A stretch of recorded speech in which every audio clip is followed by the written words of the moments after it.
दिया हुआ है, तो 4 5 को आप यहाँ पर आप लिख लेंगे, है ना। और ये जो पावर जो आपके डिफरेंट भी जो आपको दिए हुए हैं, ठीक है, इस पावर को याद रखिएगा, इसको भी हमको ऐड करना है। क्या करना है हमको? ऐड करना है। तो 3 और 2 दिया हुआ है ना, ठीक है। तो 3 और 2 दिया हुआ है तो क्या हो जाएगा? 4 का पावर 4/5 और 3 और 5 को अधिक करिएगा तो कितना हो जाएगा? 5। तो 3 और 2 कितना होता है? 5 होता है। तो ये जो हो गया वो हमारा क्या हो गया? आंसर हो गया, है ना। तो अब देख रहे हैं ना, कुछ ही सेकेंडों में जो है इस क्वेश्चन को आप सॉल्व जो है वो कर सकते हैं, ठीक है ना। तो आप देखिए, अगर इस टाइप की क्वेश्चंस रहे, एक 1 मिनट 1 सेकेंड रुकिएगा, इसका हम जगह बना लेते हैं। तब देखिए, अब हम क्वेश्चंस की ओर बढ़ते हैं, ठीक है। ये जगह नहीं था, जगह थोड़ा और बना लीजिए, ठीक है। याद रखिएगा, इस क्वेश्चंस को फिर से एक बार समझ लीजिए कैसे बनाएं। सो देख लीजिए, ये जो क्वेश्चन सब बनाए, देखिए दोनों का क्वेश्चन जो है वो सेम है। ब्रैकेट में आपका दोनों क्वेश्चन जो है वो सेम है। तो सेम है तो क्या किए? 4/5 लिख दिए। और जब ये पावर जब डिफरेंट होता है तो उसको क्या किया जाता है? ऐड किया जाता है। समझ गए ना। तो इसको हम क्या करेंगे? 4/5 और 3 और 2 का पावर जो है यहाँ पे ऐड कर देंगे, है ना। तो ऐड कर देते क्या हो गया? हमारा आंसर हो गया। अब याद रखिए, अब इसको देखिए, 2 और 3 यहाँ पर जो है हमारा मल्टीप्लाई जो है, हर ये जो है ये हमारा डिफरेंट है, लेकिन पावर जो है इसका सेम है ना। तो इसको बनाने के लिए क्या करेंगे? 2 और 3 जो है 2 3 में मल्टीप्लाई कर देंगे तो 2 3 जो होता है 6, और इसका दोनों का पावर सेम है तो 6 का जो हो जाएगा वो क्या हो जाएगा? पावर दे देंगे। तो ये जो हो जाएगा वो हमारा आंसर हो जाएगा। समझ गए। अब देखिए, अब ये देखिए 4 नंबर क्वेश्चन को आप ध्यान से देखिएगा। अब देखिए 2/3 है, 2/4 है ना, मल्टीपल 3/2 है, ठीक है ना। और ये जो है वो ब्रैकेट से जो है इसका पावर जो है वो हमारा क्या दिया हुआ है? सेम दिया हुआ है, लेकिन ये क्वेश्चन जो है वो डिफरेंट दिया। तो पहले हम क्या करेंगे? इसको 2/4 यहाँ पर रख दीजिए, मल्टीपल 3/2 दे दीजिए, ठीक है ना।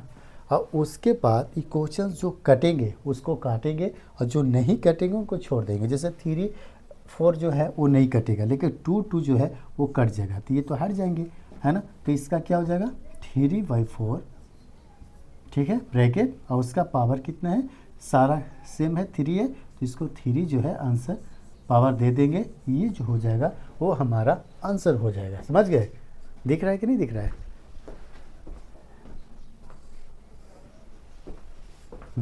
चलिए, दिख रहा है, समझ गए ना। तो ये जो हुआ वो हमारा क्या हो गया? आंसर हो गया। अब देखिए, आप अगर ये क्वेश्चंस आपको आते हैं और ये डिवाइड में रहते हैं तो इस क्वेश्चंस को जो है वो आपको कैसे सॉल्व करना है, ठीक है। तो देखिए, ये अगर इस तरह से रहे और ये डिफरेंट रहे तब इसको क्या करना है? हमको माइनस करना है। क्या करना है? हमको माइनस करना है, ठीक है। जैसे 4 है, 4 दे दिए, 4 4 हो गया, 4 हो गया, है ना। और 8 और 7 जो होगा वो हमारे यहाँ पे माइनस का चिन्ह होगा, और उसके बाद 4 और 8 में से 7 चल जाएगा, 1 हो जाएगा। ये जो हो गया वो हमारे आंसर हो गए। इस स्टेप से जो है क्वेश्चन जो है वो बनते हैं, है ना। तो हम आशा कर रहे हैं कि क्वेश्चंस को आप जो है वो बेहतरीन तरीक़ा से सीख गए होंगे और सीख भी रहे भी होंगे, है ना। तो चलिए, अब डिफरेंट क्वेश्चंस को आप देखिए। अब इस क्वेश्चंस को समझिए, याद रखिएगा, इसमें रूल जो होता है साइन के अनुसार, कैसे कैसे जो स्क्वायर के साथ वर्ग का जो रूल होता है ना, वो आप लोग जानते हैं कि पहले हमको डिवाइड करना है, फिर हमको मल्टीप्लाई करना है, फिर हमको प्लस करना है, तब हमको सब्ट्रैक्ट करना है ना। तो पहले क्या करेंगे? हम इसको डिवाइड करेंगे, फिर क्या करेंगे? मल्टीप्लाई। क्या करेंगे हम? मल्टीप्लाई, फिर प्लस, फिर सब्ट्रैक्ट। इस चीज़ से जो है वो हम क्या करेंगे? चलेंगे, ठीक है ना। तो याद रखिए, इसको हम सॉल्व कैसे करेंगे, है ना। देखिए, कोई भी मान लीजिए कि बोडमास का एक रूल के चलते हैं, बोडमास, ठीक है। तब भी अगर ब्रैकेट रहता है तो पहले सॉल्व होता है, अगर ऑफ करके रहता है तो सॉल्व होता है डिवाइड, मल्टीपल, ऐड, तब सब्ट्रैक्ट। होता है कि नहीं होता है?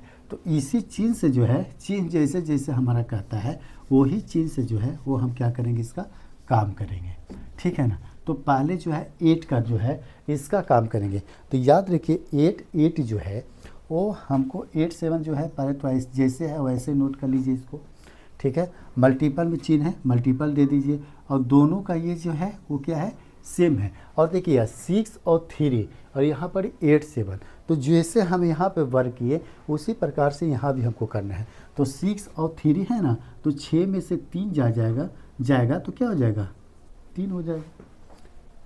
3 हो जाएंगे कि नहीं हो जाएंगे? अगर 6 में से 3 जाएगा तो 3 बचेगा। और ये जो है वो हमारे सेम है, तो क्या हो जाएगा 8, ठीक है।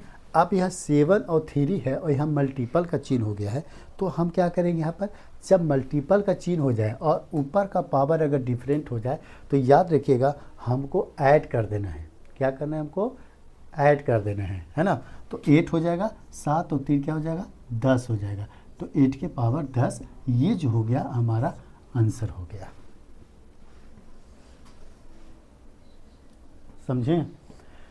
तो इस क्वेश्चन को जो है इस तरह से हम सॉल्व करेंगे। अब देखिए इस क्वेश्चन को भी हम लिए हैं, ठीक है, 7 का, ठीक है। तो कि अगर इस फार्मूले पे अगर क्वेश्चंस रहते हैं तब कैसे हमको सॉल्व करना है वो भी देखिए।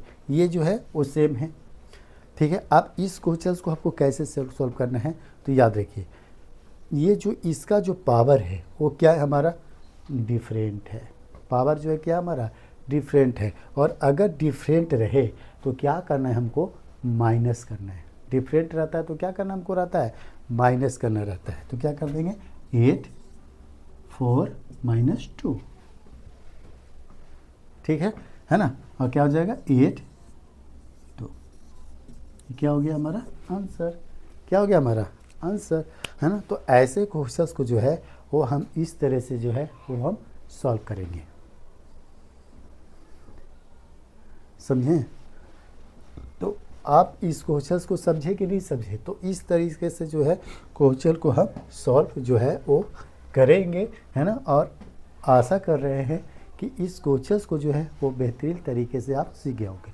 देखिए इस क्वेश्चन में जो होता है, समझ गए, जो कुछ ही सेकेंडों में जो है क्वेश्चन जो सॉल्व होने वाले होते हैं, अगर हम समझ नहीं पाते हैं तो हमको लगता है कि किस तरह से क्वेश्चन सॉल्व होगा, है ना। तो हमें दिक्कत होता है। अगर जब हम समझ जाते हैं तो क्वेश्चंस को सॉल्व करने में परेशानी नहीं होता है ना। तो आशा करते हैं कि आप समझ गए होंगे, ठीक है। तो मिलते हैं फिर से आपको नेक्स्ट वीडियो में, तब तक के लिए धन्यवाद, थैंक यू।